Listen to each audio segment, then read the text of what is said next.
மலேசியாவில் வந்து பார்த்தீங்கன்னா இன்னைக்கு டே 2 சந்தோஷமாக இருக்குது. முருகன் அங்கேருந்து பார்த்ததில் பின்னாடி அப்படியே பியூட்டிஃபுல்லான மவுண்டன்ஸ்.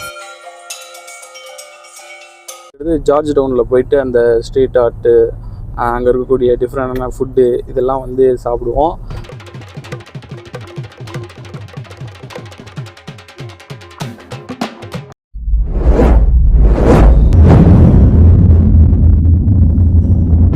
மலேசியா டே 2ல் நாங்கள் என்ன பண்ணோம் அப்படின்றத பற்றி தான் இந்த வீடியோவில் நீங்கள் ஃபுல் அண்ட் ஃபுல் வந்து பார்க்க போகிறீங்க. போன வீடியோவில் வந்து பார்த்தீங்கன்னா நம்ம கென்டிங் அங்கேருந்து கேஎல்சிசி நைட்லாம் சுற்றின வீடியோ வந்து பார்க்கணும் அப்படின்னா மேலே ஐ பட்டனில் கொடுக்குறேன், மறக்காமல் ப்ரீவியஸ் வீடியோவை செக் பண்ணிட்டு வந்துடுங்க.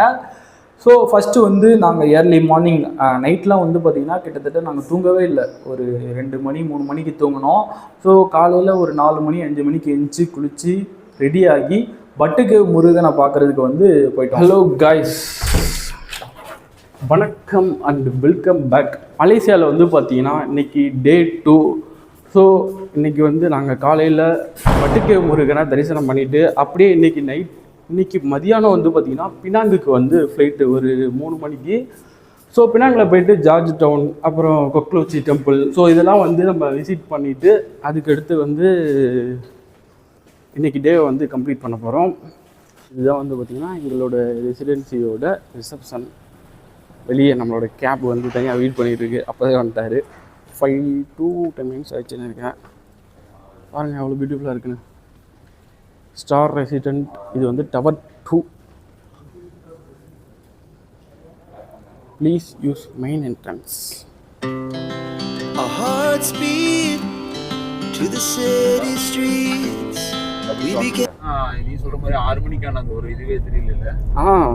நம்ம ஊர்லன்னா ஒரு வெளிச்சம் வந்திருக்கோம்ல. 4 மணி மேல to feel the fire. We rise like tall buildings as the chemicals they take us higher. Batumalai Murugan கோவில் வந்து விட்டோம்.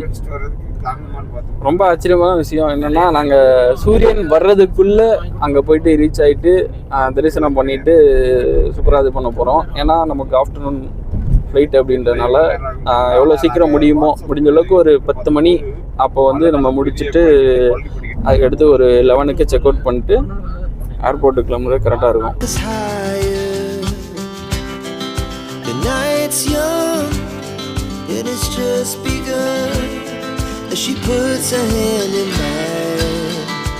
பாருங்க ஸ்டாச்சு வர மாதிரி இருக்கு. Okay, thank you. Thank you so much.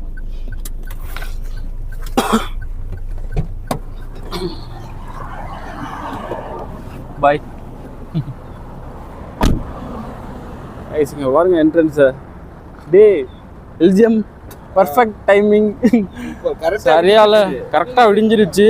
கரெக்டாக வந்திருக்கோம். சூப்பராக இருக்கும். எனக்கு தெரிஞ்சு மேலே போய்ட்டு நாங்கள் அப்படியே சாமி கும்பிட்டு வந்தோம் அப்படின்னா கீழே ஓரளவுக்கு லைட்டிங் வந்துடும். அதுக்கடுத்து நாங்கள் ஃபோட்டோ ஷூட்டு ரீல்ஸ்லாம் நாங்கள் பண்ணலான்ட்டு பிளானில் இருக்கோம். எப்படின்னு தெரியல, பிளான் பண்ணியிருக்கோம். ஆமாம், நடக்குமான்னு பார்ப்போம். அது முருகன் கையில் தான் இருக்குது. ரொம்ப சந்தோஷமாக இருக்குது முருகன் அங்கேருந்து பார்த்ததில். பின்னாடி அப்படியே பியூட்டிஃபுல்லான மவுண்டன்ஸ், அப்படியே அந்த படிக்கட்டெலாம் ஏறி போயிட்டு ஜாலியாக தரிசனம் கூப்பிட்டு வந்துருக்காங்க. இந்த விளாகில் என்னால் எவ்வளோ முடியுமோ இந்த கோவிலில் என்னென்ன சாமி இருக்குது அப்படின்றத ஃபுல்லாக உங்களுக்கு நாங்கள் சுற்றி கட்டுறோம். வாங்க அப்படியே கிட்ட போயிட்டு சூப்பராக பார்க்கணும். பாருங்க முருகனை சும்மா ஜம்மன் இருக்காரு.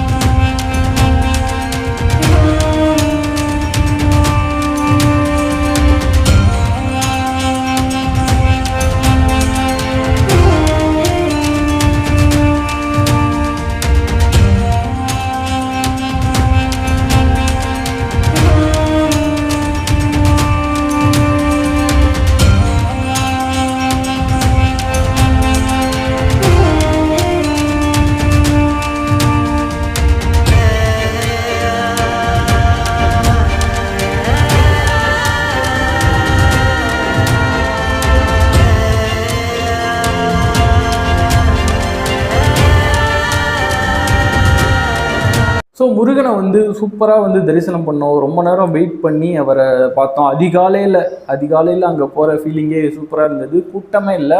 நாங்கள் முருகனை போயிட்டு தரிசனம் பண்ணிட்டு வாரோம். ஸோ கீழே வந்து அவ்வளோ கூட்டம், நிறைய பேர் ஃபோட்டோ ரீல்ஸ் அதெல்லாம் எடுத்து சூப்பராக ஃபன் பண்ணிட்டு இருந்தாங்க. ஸோ என்ன அப்படின்னா நாங்கள் காலையில் வந்து சாப்பிடாம போயிட்டோம்.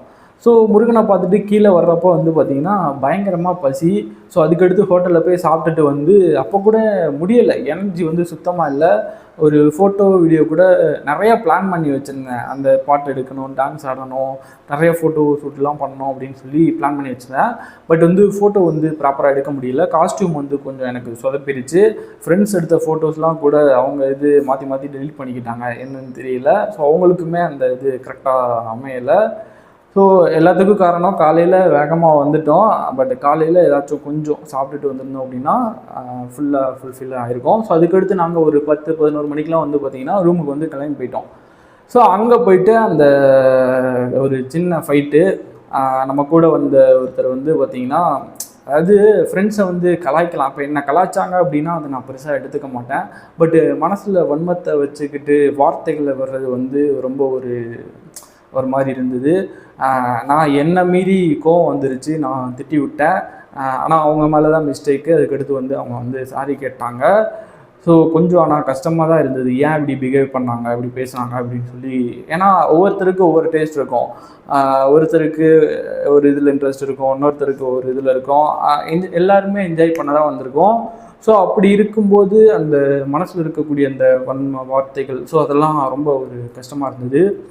பட்டு பரவாயில்ல, அதுக்கடுத்து ஒன்றாயிட்டோம், ஃப்ரெண்ட் ஆகிட்டோம், அதெல்லாம் ஓகே தான். ஸோ அதுக்கடுத்து வந்து பார்த்திங்கன்னா ஏர்போர்ட்டுக்கு கிளம்பி போயிட்டோம்.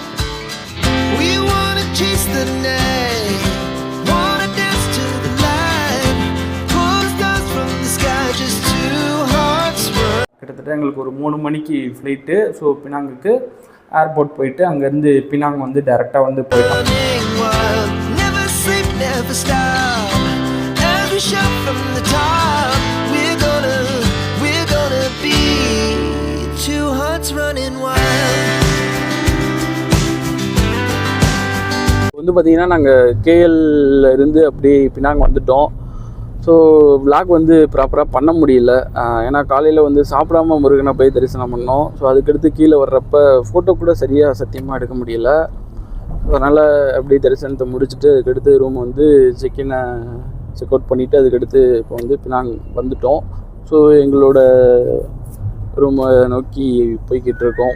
பின்னாடி வந்து 2 பேர் தான் இருக்காங்க. இன்னும் 2 பேர் வந்து ஃப்ரெண்டுக்கு வந்து வேறு ஒரு ஃப்ளைட்டு. ஸோ அதனால் அவங்க கொஞ்சம் டிலே வருவாங்க. நாங்கள் ரூமில் போய்ட்டு ரெஸ்ட்டை போட்டு ரூமில் போய்ட்டு ஃப்ரெஷ்ஷப் ஆகிட்டு அதுக்கடுத்து ஜார்ஜ் டவுனில் போய்ட்டு அந்த ஸ்ட்ரீட் ஆர்ட்டு, அங்கே இருக்கக்கூடிய டிஃப்ரெண்டான ஃபுட்டு இதெல்லாம் வந்து சாப்பிடுவோம். என்னால் ஃபுல்லாக வ்ளாக் பண்ண முடியல. எனக்கு அந்த ஃப்ளோவும் வந்து பார்த்திங்கன்னா கம்ப்ளீட்டாக போயிடுச்சு. இன்ட்ரெஸ்ட் இல்லையா இல்லை என்ன ஏதுன்று தெரியல, ரொம்ப கேப்பாக. ஸோ அதனால தான் பார்க்கலாம், நான் அப்பப்போ டைம் கிடைக்கிறப்ப அப்டேட் பண்ணிகிட்டே இருக்கிறேன். ஓகேவா. டாக்ஸி வந்து பார்த்திங்கன்னா நம்ம கிராபில் வந்து புக் பண்ணேன். பட் ஓடிபி கேட்டது. ஓடிபி போட்டுமே அவங்க ஃபஸ்ட்டு கேன்சல் பண்ணிட்டாங்க. அதுக்கடுத்து ஓடிபி வரல. ஸோ அதனால் தனியாக சொல்லுவாக இருக்கிற டாக்ஸியில் இது பண்ணோம். பட் அங்கே கேஎல்ல கம்பேர் பண்ணுறப்ப காஸ்ட்டு கொஞ்சம் அதிகமாக தான் இருக்குது. ஃப்ரெண்டு வந்து ஒருத்தனுக்கு மட்டும் மாற்றி போட்டிருந்தான். ஸோ ஃப்ரெண்டை வெயிட் பண்ணி கூப்பிட்டுட்டு வர்றதுக்குள்ள நாங்கள் வந்து ரூமுக்கு போயிட்டோம். 3 பேரும் போயிட்டு அங்கே கொஞ்சம் ஃப்ரெஷ்ஷப் ஆகிட்டு ஜார்ஜ் டவுனுக்கு வந்து 3 பேர் வந்து கிளம்பி போயிட்டோம்.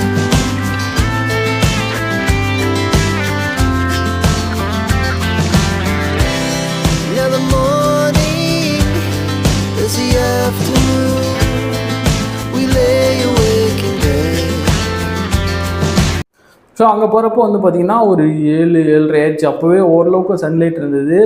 ஸோ ஏதோ கொஞ்சம் அதிகமாக ஸ்ட்ரீட்டு அந்த ஆர்ட் இருக்குது பார்த்திங்களா. முக்கியமாக ஜார்ஜ் டவுன் வந்து பார்த்திங்கன்னா அங்கே இருக்கக்கூடிய அந்த ஸ்ட்ரீட்டு, அந்த பில்டிங்கு, அங்கே இருக்கக்கூடிய ஸ்ட்ரீட் ஆர்ட்டு, ஃபுட்டு, அந்த திருசான்னு சொல்லக்கூடிய அந்த ஒரு மோட்டாரு, ஸோ இதெல்லாம் தான் இருக்குது. பெருசாக ஒன்றுமே கிடையாது. ஈவினிங் டைமில் போனோம் அப்படின்னா கொஞ்சம் ஓரளவுக்கு ஹாப்பனிங்காக இருந்திருக்கும். நாங்கள் அதுவும் இல்லாமல் மண்டே ஈவினிங் போனதுனால ஸோ அந்தளவுக்கு பெருசாக இல்லை. பட் இருந்தாலும் என்ஜாய் பண்ணிவிட்டு அந்த ஸ்ட்ரீட் ஃபுட்லாம் கூட பெருசாக நான் நிறைய எதிர்பார்த்தேன். பட் அந்த லைனில் என்னென்னமோ வச்சுருந்தாங்க, பேர்லாம் கூட தெரியலை. பட் அதெல்லாம் பார்த்துட்டு நாங்கள் வந்து ஒரு கெஃபே போயிட்டோம்.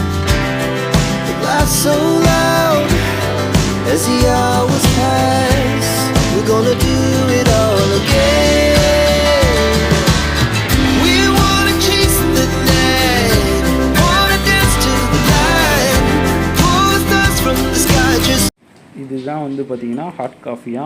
இதோட ரேட் வந்து பார்த்திங்கன்னா கிட்டத்தட்ட 250 300 நினைக்கிறேன். அந்த காஃபி இருக்குது பார்த்தீங்களா, ஸோ அது வச்சுருந்தாங்க. ஸோ அதை போயிட்டு ஆர்டர் பண்ணி குடித்தோம். ரொம்ப கசப்பாக இருந்தது. அந்த காஃபி வந்து ஒரிஜினல் நினைக்கிறேன். ஸோ ரொம்ப கசப்பாக இருந்தது. வேறு வழி இல்லாமல் அதை குடிச்சிட்டு ஸோ அதுக்கடுத்து நம்ம கூட வந்த ஃப்ரெண்ட்ஸ் இருக்காங்கல்ல, ஸோ அவங்க ஊர் பசங்களை வந்து பார்க்க போயிருந்தாங்க.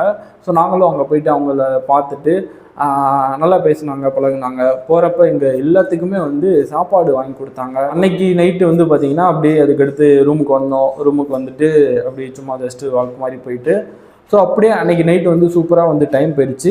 நாங்கள் வந்து ஹோட்டல் வாட்டர் ஃபால்ஸ் அப்படின்னு சொல்லக்கூடிய ஒரு ஹோட்டல் தான் வந்து புக் பண்ணியிருந்தோம். நான் அதை பெருசாக வீடியோ எடுக்கலை, சைடில் ஃபோட்டோ வேணால் போடுறேன். இருந்தது எங்களுக்கு வந்து ஒரு ஃபேமிலி ரூம் 3 பேரா. So 2 double bed, bathroom. என்ன ஒரு ஹைலைட்டான விஷயம்னா அங்கே இருக்கக்கூடிய அந்த பாத்ரூமில் இருக்கக்கூடிய ஷவர் இருக்குது பார்த்தீங்களா, ஸோ அது ஒரு பிளாஸ்டிக் மாதிரி தான் இருந்தது. பட் அதில் வந்து பார்த்திங்கன்னா அந்த ஷவரை வந்து நம்ம அட்ஜஸ்ட் பண்ணுறது நிறைய டிஃப்ரெண்ட் டைப்பில் இருந்துச்சு. இப்போ அந்த தண்ணி வர்றப்ப ஏர் வர்றது, ஹாட் வாட்டர் வர்றப்ப கூலிங் வாட்டர் சேர்ந்து வர்றது, ஸோ இந்த மாதிரி டிஃப்ரெண்ட்டாக இருந்தது. ஸோ அது சூப்பராக இருந்தது அந்த ஒரு விஷயம். பட் மற்றபடி ஒரு சிம்பிளான ஒரு ஹோட்டல் தான். தண்ணி வச்சுருந்தாங்க, முக்கியமாக தண்ணி வச்சுருந்தாங்க. அண்ட் இன்னொரு ஹைலைட்டான விஷயம், அந்த ஹோட்டல்லேருந்து அப்படியே கிட்டவே வந்து பார்த்திங்கன்னா ஒரு ரெஸ்டாரண்ட் இருந்தது. அவ்வளோ டேஸ்ட்டாக இருந்தது. நாங்கள் வந்து அந்த நாசி கந்தாரா சம்திங் ஏதோ சாப்பிட்டோம். அது ரொம்ப ரொம்ப சூப்பராக இருந்தது. எல்லாமே அங்கே டேஸ்ட்டாக இருந்தது. ஜூஸு குடித்தோம், அது சூப்பராக இருந்தது. ஸோ அந்த ஒரு ஹோட்டல்கிட்ட அப்படி ஒரு கடை அமைஞ்சது ரொம்ப ஒரு சூப்பராக இருந்தது. அது மட்டும் இல்லை, பினாங்கில் நீங்கள் எங்கே சாப்பிட்டாலும் உங்களுக்கு சாப்பாடு வந்து பார்த்திங்கன்னா டேஸ்ட்டாக இருக்கும். ஏன்னா மலேசியான்னு எடுத்துக்கிட்டால் சாப்பாடு அப்படின்னாலே அது வந்து பினாங் தான். ஸோ அதனால் நீங்கள் அது ஸ்ட்ரீட் ஃபுட்டாக இருந்தாலும் சரி, ஒரு சின்ன ஹோட்டலாக இருந்தாலும் சரி, சாப்பாடு வந்து பார்த்திங்கன்னா டேஸ்ட்டாக இருக்கும். நான் என்ன பிளான் பண்ணி வச்சுருந்தேன் அப்படின்னா, அன்றைக்கி நைட்டு வந்து ஜார்ஜ் டவுன் ஈவினிங் நாங்கள் வந்துவிட்டோம். அதாவது 3 மணினா ஒரு 4:30 சம்திங் வந்துவிட்டோம். 5 மணிக்கு ரூமுக்கு வந்தாலும் ஒரு 2 மணி நேரம் ஜார்ஜ் டவுனை சுற்றிட்டு அதுக்கு அடுத்து வேர்ல்டு ஃபேமஸ் கொக்லோசி டெம்பிள் இருக்குது. ஸோ அதை போயிட்டு விசிட் பண்ணலாம் அப்படின்னு சொல்லி பிளான் பண்ணி வச்சுருந்தேன். அது சூப்பராக இருக்கும், பயங்கரமான ஒரு கோவில். பட் அந்த ஃப்ரெண்ட்ஸ்லாம் மீட் பண்ணியும் அங்கே போகிறதுக்கு எங்களுக்கு வந்து டைம் கிடைக்கல. ஸோ மறுநாள் காலையில் நாங்கள் ஆக்சுவலி போன இதில் வந்து நைட்டு வந்து சுத்தமாக தூங்கியிருக்கவே மாட்டோம். ஸோ அதனால் நல்லா தூங்கிட்டோம். காலையில் வந்து எப்படி எழுந்திரிச்சிக்கிறதுக்கே ஒரு 10 மணி அப்படி ஆயிடுச்சுன்னு நினைக்கிறேன். சூப்பராக தூங்கிட்டோம். காலையில் என்ன பிளான் பண்ணி வச்சுருந்தேன் அப்படின்னா, நம்ம பக்கத்தில் இருக்கக்கூடிய பினாங் நேஷ்னல் பார்க் இருக்குது. ஸோ பியூட்டிஃபுல்லான ஒரு 2 பீச் இருக்குது. ஸோ அங்கே போயிட்டு டைம் பண்ணிவிட்டு கிட்டத்தில் இருக்கக்கூடிய அந்த பட்டர்ஃப்ளை ஃபார்ம் இதெல்லாம் பார்த்துட்டு வந்துட்டு அதுக்கடுத்து அடுத்த ஃப்ளைட்டு எடுக்கலாம். அந்த மாதிரி தான் வந்து பிளான் பண்ணி வச்சுருந்தேன். பட் அன்னைக்கு காலையில் வந்து எங்கேயுமே போக முடியல. இதெல்லாம் நீங்கள் வந்து அடுத்த வீடியோவில் பார்ப்பீங்க. ஸோ டே 2ல் இதுதான் நடந்தது. நான் எல்லாமே உங்ககிட்ட ஷேர் பண்ணிட்டேன்னு நினைக்கிறேன். இந்த வீடியோ பிடிச்சது அப்படின்னா மறக்காமல் ஒரு லைக் பண்ணிக்கோங்க. நீங்கள் நம்ம சேனலில் ஃபஸ்ட் டைம் பார்க்குறீங்க அப்படின்னா சப்ஸ்கிரைப் பண்ணிக்கோங்க. இந்த மாதிரி இன்னும் அடுத்தடுத்த வீடியோஸில் மீட் பண்ணிகிட்டே இருக்கலாம். Tata, bye bye, take care. Never stop as we shout from the